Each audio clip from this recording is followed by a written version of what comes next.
વાપી જીઆઈડીસીના ગુંજન વિસ્તારમાં એક બંધ મકાનના દરવાજાનું તાળું તોડી અને આ મકાનમાંથી રોકડ રૂપિયા તેમજ દાગીનાની ચોરી થયેલી. આ બાબતે ફરિયાદીએ જીઆઈડીસી પોલીસ સ્ટેશનમાં ફરિયાદ આપતા જીઆઈડીસી પોલીસે ફરિયાદ રજીસ્ટર કરી અને તપાસ શરૂ કરેલી. આ તપાસમાં વલસાડ જિલ્લાની ક્રાઇમ બ્રાન્ચ પણ પોલીસ અધિક્ષક શ્રીની સૂચનાથી જોડાયેલી હતી. જીઆઈડીસી પોલીસ અને ક્રાઇમ બ્રાન્ચની તપાસ દરમિયાન આ ગુનાનો ભેદ ઉકેલી અને 2 આરોપીની મહારાષ્ટ્ર રાજ્યના નાસિકની પાસે આવેલા ફાર્મ હાઉસમાંથી ધરપકડ કરવામાં આવેલી છે.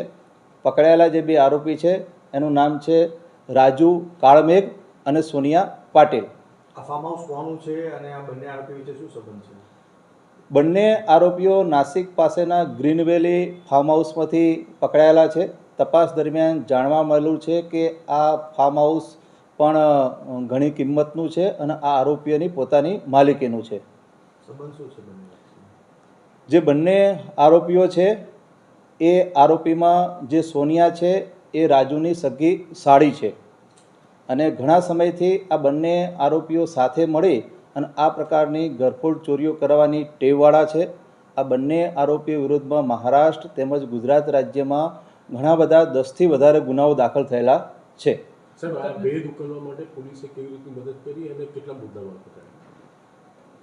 આ ગુનાનો ભેદ ઉકેલવા માટે વલસાડ જીઆઈડીસી પોલીસ સ્ટેશનની પોલીસ સાથે સાથે વાપી વિસ્તારના ટાઉન વિસ્તારની પોલીસ, ડુંગરા વિસ્તારની પોલીસ, વલસાડ જિલ્લાની ક્રાઇમ બ્રાન્ચ, એસઓજીની અલગ અલગ ટીમો પોલીસ અધિક્ષક શ્રીની સૂચનાથી કામે લાગેલી હતી. ઘણા બધા ટેકનિકલ રિસોર્સિસ અને હ્યુમન ઇન્ટેલિજન્સના આધારે પોલીસને બાતમી મળેલી કે આ ચોરીમાં જે ઈસમો સંડોવાયેલા છે એ હાલ નાસિક ખાતેના ફાર્મ હાઉસમાં છુપાયેલા છે. મૂળ બંને આરોપીઓ છે એ મહારાષ્ટ્રના પુણાના વતની છે, પરંતુ ચોરી કર્યા બાદ આ લોકો ત્યાં ફાર્મ હાઉસમાં છુપાયેલા હતા. પોલીસને ચોક્કસ બાતમીને હકીકત મળી એના આધારે પોલીસે નાસિક ખાતેના ફાર્મ હાઉસમાંથી બંને આરોપીની ધરપકડ કરેલી છે.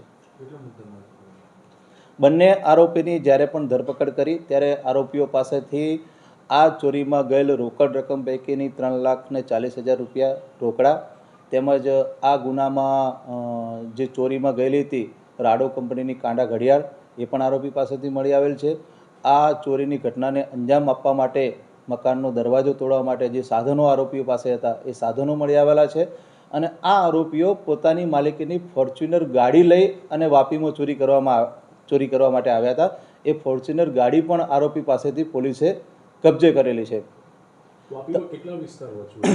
તપાસ દરમિયાન એવું જાણવા મળ્યું છે કે ચોરીની ઘટના જે દિવસે થઈ એના લગભગ અઠવાડિયા પહેલાંથી આ લોકો વાપીમાં આવ્યા હતા.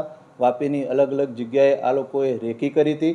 વાપીમાં જ આ લોકો અલગ અલગ જગ્યાએ રોકાણા હતા અને ત્યારબાદ રેકી કરી અને પરફેક્ટ લોકેશન શોધી અને આ ઘરફોડ ચોરી આરોપીએ કરેલી હતી. આરોપીઓ ખૂબ જ રીઢા છે.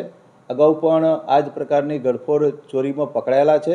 એટલે એકદમ વેલ પ્લાનિંગ કરી અને આરોપીએ ચોરી કરેલી છે. આરોપીઓ પોતે પુણામાં એમની માલિકીનું મકાન વગેરે છે, ફાર્મ હાઉસ પણ ધરાવે છે. આરોપીઓ સંપત્તિવાન છે, છતાં પણ એક આ ચોરીની ઘટના આરોપીઓ અંજામ આપેલ છે.